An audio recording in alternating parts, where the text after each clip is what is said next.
오늘 함께 나눌 하나님의 말씀은 요한복음 21장 15절에서 24절까지의 말씀입니다. 요한복음 21장 15절에서 24절까지의 말씀, 신약 성경 183면쯤에 있습니다.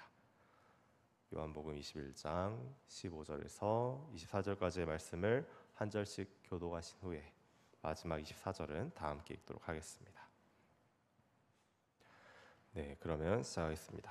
그들이 조반 먹은 후에 예수께서 시몬 베드로에게 이르시되 요한의 아들 시몬아 내가 이 사람들보다 나를 더 사랑하느냐 하시니 이르되 주님 그러하나이다. 내가 주님을 사랑하는 줄 주님께서 아시나이다. 이르시되 내 어린 양을 먹이라 하시고 또 두 번째 이르시되 요한의 아들 시몬아 내가 나를 사랑하느냐 하시니 이르되 주님 그러하나이다. 내가 주님을 사랑하는 줄 주님께서 아시나이다. 이르시되 내 양을 치라 하시고 세 번째 이르시되 요한의 아들 시몬아 내가 나를 사랑하느냐 하시니 주께서 세 번째 내가 나를 사랑하느냐 하심으로 베드로가 근심하여 이르되 주님 모든 것을 아시오매 내가 주님을 사랑하는 줄을 주님께서 아시나이다. 예수께서 이르시되 내 양을 먹이라. 내가 진실로 진실로 내게 이르노니 내가 젊어서는 스스로 띠뛰고 원하는 곳으로 다녔거니와 늙어서는 내 팔을 벌리리니 남이 내게 띠띠우고 원하지 아니하는 곳으로 데려가리라. 이 말씀을 하심은 베드로가 어떠한 죽음으로 하나님께 영광을 돌릴 것을 가르치심이로라. 이 말씀을 하시고 베드로에게 이르시되 나를 따르라 하시니 베드로가 돌이켜 예수께서 사랑하시는 그 제자가 따르는 것을 보니 그는 만찬석에서 예수의 품에 의지하여 주님 주님을 파는 자가 누구오니까 묻던 자더라. 이에 베드로가 그를 보고 예수께 여짜오되 주님 이 사람은 어떻게 되겠사옵나이까? 예수께서 이르시되 내가 올 때까지 그를 머물게 하고자 할지라도 내게 무슨 상관이냐? 너는 나를 따르라 하시더라. 이 말씀이 형제들에게 나가서 그 제자는 죽지 아니하겠다 하였으나 예수의 말씀은 그가 죽지 않겠다 하신 것이 아니라 내가 올 때까지 그를 머물게 하고자 할지라도 내게 무슨 상관이냐 하신 것이로라. 다 함께 이 일들을 증언하고 이 일들을 기록한 제자가 이 사람이라. 우리는 그의 증언이 참된 줄 아노라. 아멘. 네, 오늘 이 금요 기도의 자리에 오신 여러분들 환영합니다. 성도 여러분, 오늘은 제가 한 가지 질문으로 시작을 해볼까 합니다. 여러분은 예수님을 믿으십니까? 네, 여러분 우리가 지난 2주 동안 정말 질리도록 사도신경을 매일같이 낭독하면서 내가 믿는 삼위 하나님이 어떤 분이신지, 특별히 그 중에서도 예수 그리스도께서 어떤 분이신지를 우리의 입술로 고백하며 나는 믿습니다라는 고백으로 고백한 시간들을 가져왔습니다.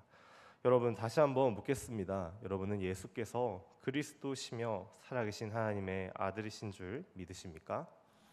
네, 그렇습니다. 오늘 우리가 함께 읽은 이 요한복음 21장의 말씀은 죽으시고 부활하신 예수 그리스도의 복음에 대한 피날레, 커튼콜, 에필로그로서 제자들의 모습을 통해 증언하면서 마침표를 찍는 역할을 하고 있습니다. 그런데 21장의 내용의 서두는 이렇습니다. 요한복음 21장 3절 말씀입니다. 시몬 베드로가 나는 물고기 잡으러 가노라 하니. 이상합니다. 아니 지금 우리는 눈으로 보지 못한 예수 그리스도를 믿고 나의 구주로 고백하고 있는데 이 베드로는 어떤 사람이죠? 예수님과 동시대 인물입니다. 예수님이 십자가에서 죽으신 것과 다시 부활하여 사신 것을 직접 목격한 사람입니다. 실제로 경험한 사람입니다. 그렇다면 그가 예수님을 믿었을까요, 여러분? 네, 믿었습니다. 확실하게 믿었습니다. 믿지 않을 수가 없었습니다. 왜냐하면 그거는 취사 선택의 문제가 아니라 진실이었기 때문에 믿을 수밖에 없었습니다. 그런데 확실히 믿었던 그가 이젠 사람들 앞에서 당당하게 내가 예수님의 수제자다라고 말하면서 적극적으로 복음을 전할 법도 한데 역설적이게도 부활하신 예수님을 두 차례나 만나고 난 뒤에 예루살렘에서 떠나 물고기나 잡으러 갈릴리로 가겠다 말했다는 것입니다. 심지어 베드로만 그런 것이 아니라 다른 제자들도 물고기 잡으러 가자는 이 말에 동의했고 총 7명의 제자가 예루살렘을 떠났습니다. 왜 그랬을까요? 예수님을 믿었는데 왜 이런 일이 벌어졌을까요? 예수께서 부활하신 후에 대체 무슨 일이 있었을까요? 마태복음 28장 11절에서 15절입니다. 여자들이 갈 때 경비병 중 몇이 성에 들어가 모든 일들을 제사장들에게 알리니 그들이 장로들과 함께 모여 의논하고 군인들에게 돈을 많이 주며 이르되 너희는 말하기를 그의 제자들이 밤에 와서 우리가 잘 때 그를 도둑질하여 갔다 하라. 만일 이 말이 총독에게 들리면 우리가 권하여 너희로 근심하지 않게 하리라 하니 군인들이 돈을 받고 가르친 대로 하였으니 이 말이 오늘날까지 유대인 가운데 두루 퍼지니라. 마태복음에 따르면 예수 그리스도의 부활 직후 이를 목격한 여러 사람들이 있습니다. 그중 하나가 이 무덤을 지키던 로마의 군인들, 경비병들이죠. 이 군인들이 제사장들에게 이 사실을 알렸고 이 말들을 들은 제사장은 이 군인들을 매수해서 예수님이 부활한 게 아니라 제자들이 시신을 도둑질해 갔다는 가짜 뉴스를 퍼뜨리기 시작했습니다. 로마 총독부와 사내드립 공회가 야합해 역사적 사실이었던 예수님의 부활을 깎아내리기 시작한 것입니다. 세상의 권력과 거짓은 오늘도 이처럼 결탁하고 있죠. 생명은 창조되지 않고 우연히 발생했다라던가 예수님은 마리아와 다른 누군가 사이에서 태어났지 스스로 동정녀에서 탄생하신 게 아니다라든지 아니면 부활은 역사적 사건이 아닌 집단적 환각이다라고 주장하는 학자도 있는가 합니다. 이처럼 오늘날에도 세상은 복음을 받아들이지 않고 왜곡하곤 합니다. 부활하신 예수님을 직접 보고 경험했던 사람들이 최소 수백 명 이상이었는데 대다수의 사람들이 그 진실을 알고 있었는데 예루살렘의 양들은 침묵했습니다. 로마 총독과 대제사장들의 눈치를 살피며 아무도 선뜻 나서지 않았습니다. 예수님은 무죄한 분이셨다라고 당당하게 말하는 이가 없었습니다. 예수님이 죽으셨지만 다시 살아나셨다라고 당당하게 외칠 수 있는 분위기가 아니었습니다. 오히려 베드로와 그의 제자들을 비난하고 몰아세웠습니다. 그리고 이 답답한 상황 속에서 베드로는 아무것도 할 수 없었습니다. 마태복음 26장 73절에서 74절입니다. 그가 저주하며 맹세하여 이르되 나는 그 사람을 알지 못하노라 하니 곧 닭이 울더라. 이에 베드로가 예수의 말씀에 닭 울기 전 내가 3번 나를 부인하리라 하심이 생각나 밖에 나가 심히 통곡하니라. 왜냐하면 예수 그리스도를 부인하던 이 예루살렘 백성들의 모습은 곧 베드로 자신의 모습이었기 때문입니다. 절망감과 죄책감이 그를 고통스럽게 찔렀습니다. 베드로는 결국 예루살렘을 등지고 갈릴리로 떠났습니다. 다시 예전처럼 예수님을 만나기 이전의 인생으로 돌아가 보려고 했던 것입니다. 우리도 신앙생활하다 보면 나의 믿음과는 별개로 나의 몸과 영혼이 지치고 곤비하여 내 주변 상황이 너무나 나를 낙심하게 만드는 그런 상황들이 있습니다. 주일 늦게 집에 돌아가는 그 기갓길에서 허탈함과 섭섭함, 답답함이 엄습하는 그런 날들이 있습니다. 난 누구를 위해 이렇게 애쓰고 있나? 내가 하는 이 모든 것이 어떠한 의미와 소용이 있을까? 내가 이런다고 해서 교회가 바뀔 수 있나? 세상이 바뀔 수 있나? 나는 왜 아직도 신앙이 성장하지 못하고 제자리 걸음을 하고 있나? 라는 생각들이 우리를 괴롭힐 때가 있습니다. 그리고 그로 말미암아 교회를 떠나거나 주님의 곁을 떠나게 되기도 합니다. 간단한 일이죠. 전화 한 통 걸어서 목사님 저 바빠서 이번 주에 못 날 것 같아요. 못 나갈 것 같아요. 이 한마디면 아주 간단하게 됩니다. 그런데 말입니다. 예수님 없이 살아보려고 예수님 잊고 살아보려고 했는데 잘 안 됐습니다. 잘 안 됩니다. 다시는 제자 같은 거 안 할 거라면서 성경책을 집어던지고 주일에 평일에 예배도 안 가고 숱하게 울음소리도 십자가도 그 두 손의 못자국까지도 다 잊고 살아보려고 하는데 잘 되지 않았습니다. 3절 말씀처럼 밤새 수고했으나 단 한 마리의 물고기도 잡지 못했습니다. 우리도 마찬가지입니다. 기나 짧으나 살면서 한 번이라도 예수님을 경험했던 사람들은 더 이상 예수님 없이는 인생이 잘 사라지지 않습니다. 그리고 그 어둠 속에서 헤매던 베드로를 예수님께서 찾아오셨죠. 예수님은 밤새 수고한 제자들에게 떡을 떼어 먹이시고 물고기를 구워주셨습니다. 예수님과 7 제자가 함께 둘러앉아 식사하는 이 분위기는 어떤 상황이었을까요? 어떤 분위기였을까요? 예수님이 왜 갈릴리까지 이들을 찾아오셨을까요? 여러분 한번 상상력을 발휘해 보시기 바랍니다. 만약 여러분이 그럴 리는 없겠지만 목사님 저희들 이번에 절대로 순장 안 합니다. 절대로 섬기지 않습니다. 제자 훈련 절대 안 받습니다. 통보해 놓고 집에 틀어박혀 교회도 안 나가고 버티고 있었는데 목사님이 집에 찾아와서 말없이 굴비 한 두름을 가져다 밥상을 차려 주셨습니다.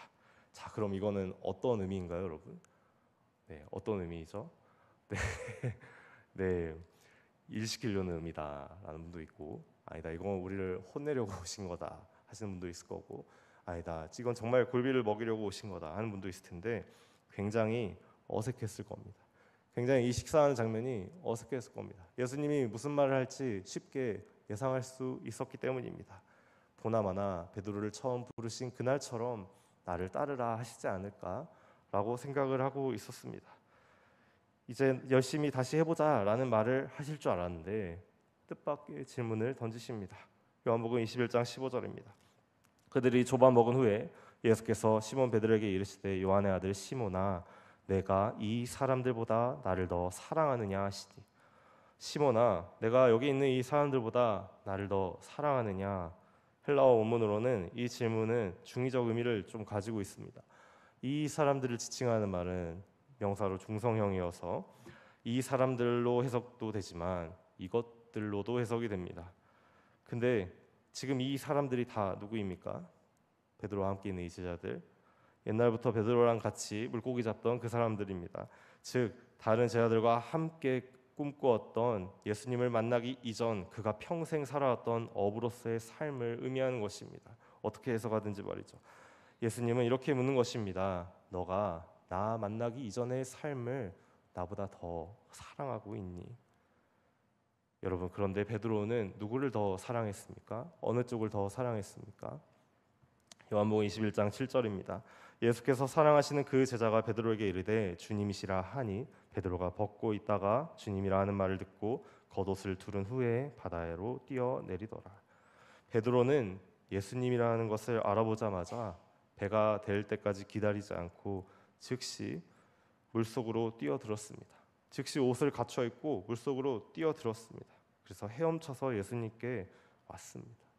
이처럼 베드로는 예수님을 사랑했습니다. 배나 물고기나 다른 제자들 따위는 안중에도 없었습니다. 내 눈앞에 예수님이 계셨기 때문에. 사랑하는 성도 여러분, 여러분은 예수님을 알지 못했던 지난 날들의 인생보다 예수님을 더 사랑하십니까? 여러분의 배나 여러분의 물고기, 동료들보다 예수님을 더 사랑하십니까? 이 베드로처럼 예수님을 사랑할 수 있습니까? 사도 바울과 같이 예수 믿기 전에 믿고 의지했던 돈이나 명예, 지식과 경력, 부모 자식을 포함한 내 인생의 모든 것들이 예수 그리스도에 비하면 더러운 배설물이나 다름없다 말할 수 있을 정도로 예수님을 사랑하십니까? 베드로는 그렇게 사랑했습니다. 그래서 이렇게 대답했죠. 이르되 주님 그러하나이다. 15절입니다. 내가 주님을 사랑하는 줄 주께서 아시나이다. 이르시되 내 어린 양을 먹이라 하시고. 그런데 예수님의 대답은 그래 베드로야 나도 널 참 사랑한단다가 아니라 내 어린 양을 먹이라 였습니다. 베드로는 이 말에 대답하지 않았습니다. 침묵으로 답했습니다. 예수님을 너무나 사랑했지만 어린 양을 먹일 수는 없었습니다. 양들을 먹일 자격도 마음도 더 이상 남아있지 않았기 때문입니다. 예수님께서는 다시 물으십니다. 16절에 또 두 번째 이르시되 요한의 아들 시몬아 내가 나를 사랑하느냐 하시니 이번엔 내가 나를 사랑하느냐 물으셨습니다. 너가 그물과 배를 버려두고 지난 3년 동안 따랐던 이 나사렛 사람 예수 그리스도를 33살 먹은 이 청년의 행적과 삶을 사랑하냐고, 살아계신 하나님의 아들 예수 그리스도를 사랑하냐고 물으셨습니다. 여러분, 베드로는 예수님을 사랑했나요? 사랑하는 성도 여러분, 예수님을 믿고 나서 여러분의 삶은 어땠습니까? 찬양하고 예배하는 즐거움과 기쁨을 누리면서도 나를 섬기고 가르치는 사람들의 속을 썩이기도 했을 거고요.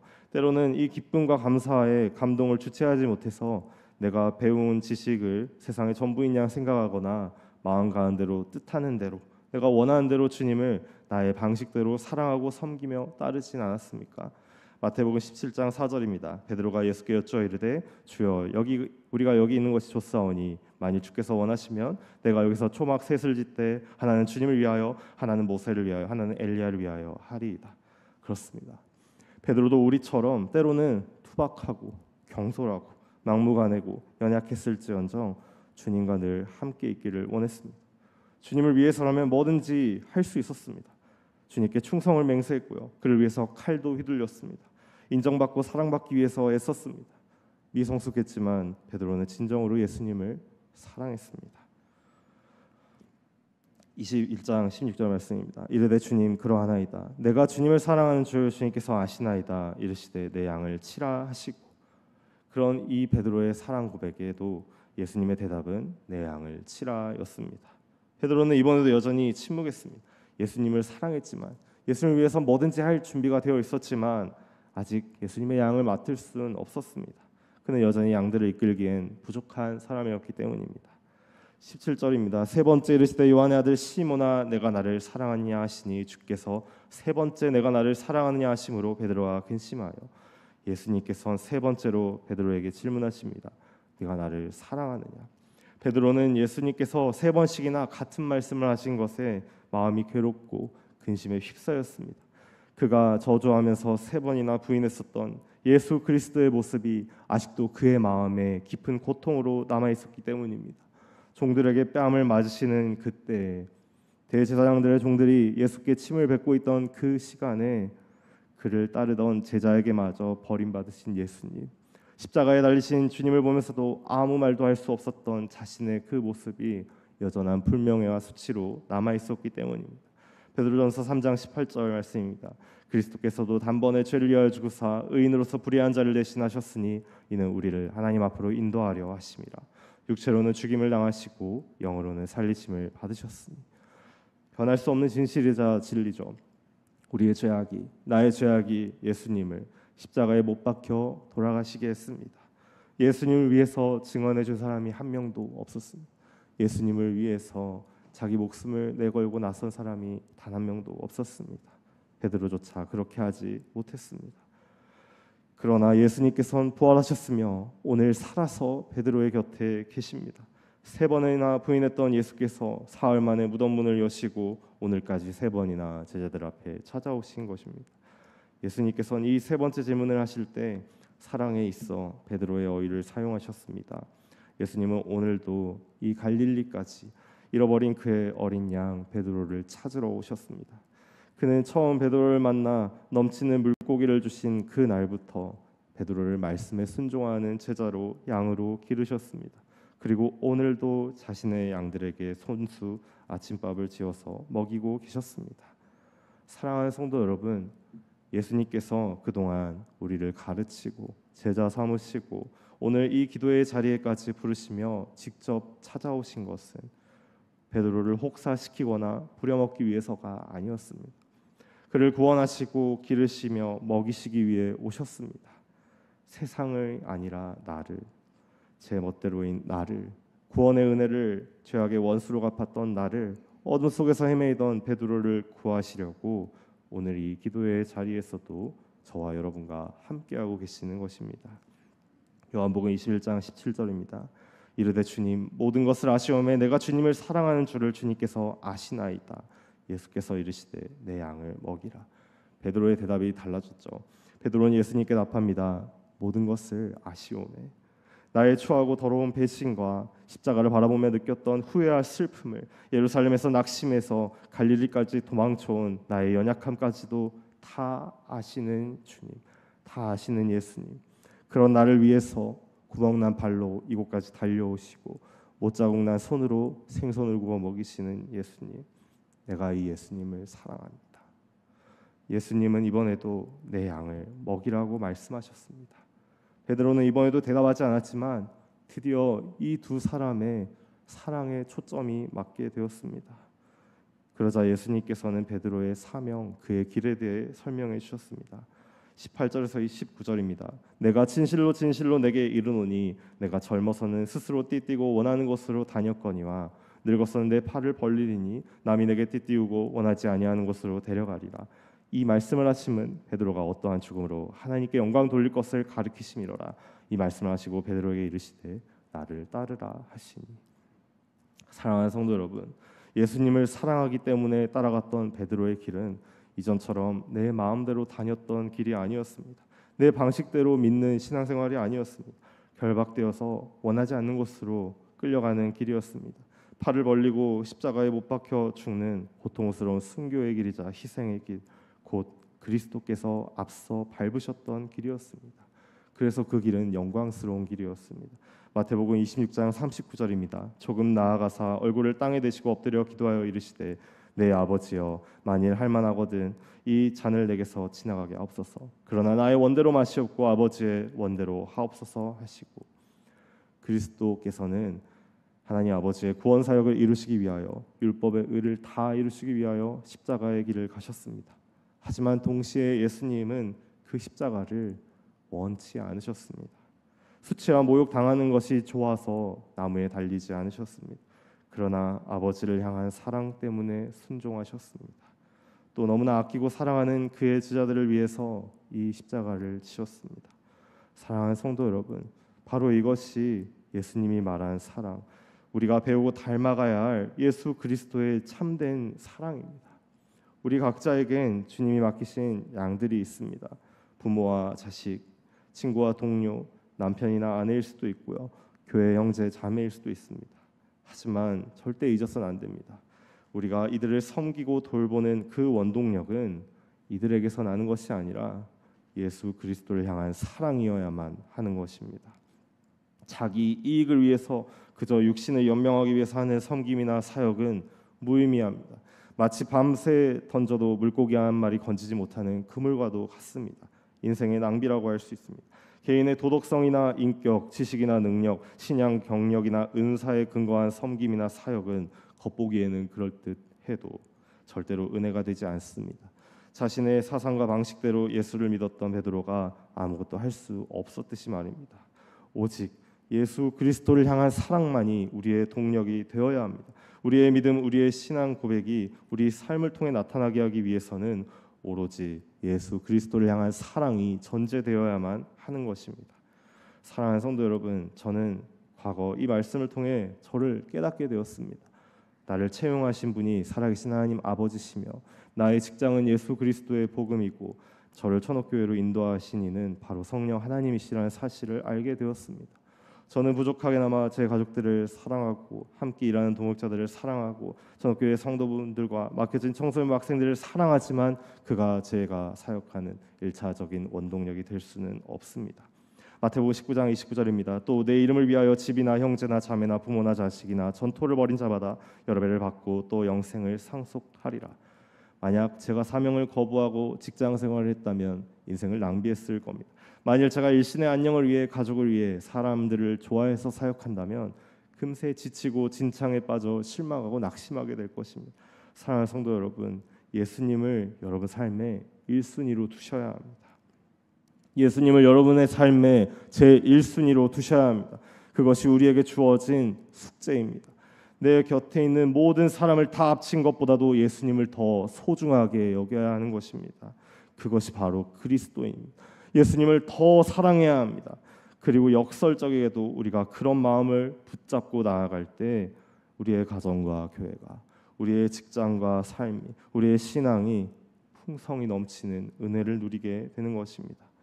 베드로는 십자가에 달려 죽음을 맞이하는 그 순간까지 예수 그리스도의 복음을 전하며 자기에게 맡겨진 모든 사명을 다할 때까지 주님께 영광 돌렸습니다. 다른 무언가가 아니라 예수님의 사랑이 그의 동력이었기 때문입니다. 그렇습니다. 예수님을 사랑하는 자의 사명은 베드로가 짊어졌던 십자가의 사명입니다. 그렇다면 이 사명은 우리의 이 사명은 언제까지 이어지는 것입니까? 요한복음 21장 21절에서 22절입니다. 이에 베드로가 그를 보고 예수께 여짜오되 주님, 이 사람은 어떻게 되겠사옵나이까? 예수께서 이르시되 내가 올 때까지 그를 머물게 하고자 할지라도 내게 무슨 상관이냐? 너는 나를 따르라 하시더라. 예수님께서 사랑하시던 제자 최후의 만찬 때도 주님 품 안에서 예수님의 특별한 사랑을 받아 누리던 12제자 중에 막내가 있었습니다. 24절에서 25절입니다. 이 일들을 증언하고 이 일들을 기록한 제자가 이 사람이라 우리는 그의 증언이 참된 줄 아노라. 예수께서 행하신 일이 이외에도 많으니 만일 낱낱이 기록된다면 이 세상이라도 이 기록된 책을 누기에 부족할 줄 아노라. 그가 바로 오늘 이 요한복음을 써서 기록한 자 사도 요한이었습니다. 한때 12 제자들 중에 막내였던 요한은 이제 초대교회의 마지막 사도가 되어서 성령 하나님의 말씀을 복음서로 증언하는 증인의 사명을 감당하고 있었던 것입니다. 사랑받은 자, 살아남은 자의 사명은 바로 성령 하나님과 동행하는 증인의 사명이었습니다. 우리 모두는 한때 주님께서 세우신 교회로 부름받은 예수님께 사랑받는 막내였습니다. 기저귀를 찰 때부터 교회 다니신 분도 계실 것이고요. 전도를 받아서 새 가족으로 오신 분도 계실 것입니다. 다 마찬가지입니다. 우리는 아무런 대가도 구하지 않는 예수님의 사랑을 받았습니다. 그러니 이제는 그 사랑에 힘입어 이 땅에 사는 동안은 내가 받은 사랑을 증언하는, 예수 그리스도의 복음을 증언하는 증인이 되어야 할 것입니다. 요한은 지나간 날들을 생각했습니다. 베드로도 순교하여 주님 곁으로 갔고 다른 제자들도 복음을 전하기 위하여 자기 목숨까지 내어 주었습니다. 하지만 이 노년의 나이에도 요한은 기억을 되짚어 그날 베드로에게 사랑을 물으셨던 예수님을 증언했습니다. 베드로도 요한도 예수 그리스도를 믿었고 예수 그리스도를 사랑했고 예수 그리스도께만 소망을 두었습니다. 고린도전서 13장 13절입니다. 그런즉 믿음, 소망, 사랑 이 세 가지는 항상 있을 것인데 그 중에 제일은 사랑이니라. 오늘 우리는 예수님께서 우리에게 물으시는 사랑이 무엇인지, 예수 그리스도를 믿었던 제자들이 어떻게 목숨까지도 바쳐 주님을 따르는 십자가의 길을 걸었는지, 복음을 증언하는 증인의 삶을 살았는지를 살펴보았습니다. 우리가 지난 2주간 우리의 입술로 고백했던 이 사도신경의 신앙 고백을 나의 신앙 고백으로 믿는다는 것은 기계적인 지식만을 말하는 것이 아닙니다. 나를 먼저 찾아오신 예수님께, 내게 사랑하냐고 물으시는 하나님께 그의 사랑으로 우리의 삶으로 화답하고 고백하는 것입니다. 오늘도 나를 이끄시는 성령 하나님의 사랑을 따르는 것입니다. 그래서 우리의 믿음과 우리의 사랑과 우리의 소망은 언제나 함께 있는 것입니다. 따라서 우리가 할 일은 복잡하지 않고 굉장히 명확합니다. 예수님 말씀대로 베드로야, 넌 요한은 신경 쓰지 말고 내 할 일을 잘하면 된다라는 것입니다. 내가 예수님께 사랑받은 대로 내 사명부터 잘 감당하고 살면 되는 것입니다. 다른 사람의 신앙 상태는 중요하지 않아요. 평가할 필요가 없습니다. 궁금해할 필요도 없습니다. 내 앞가림을 먼저 해야 됩니다. 특히나 부모들이나 가르치는 교사들이나 교회를 섬기는 자들은 더욱 명심해야 합니다. 내가 먼저 은혜를 받아야 한다는 것을 말입니다. 아기가 배고파서 울면 어떻게 해야 되죠, 여러분? 엄마가 밥을 먹고 젖을 물릴 생각을 해야겠죠. 그런데 이 배고픈 아기가 운다고 꼬집고 혼내면 해결이 됩니까? 전혀 해결이 되지 않습니다. 이처럼 내가 먼저 은혜를 받아서 그것을 함께 누리게 할 생각을 해야 하는 것입니다. 내가 먼저 주님 앞에 바로 서서 내가 먼저 주님이 주신 사명을 감당해야 합니다. 쉬지 말고 기도합시다. 왜 예수 그리스도의 이름으로 기도하는데 사람의 눈치를 봐야 합니까?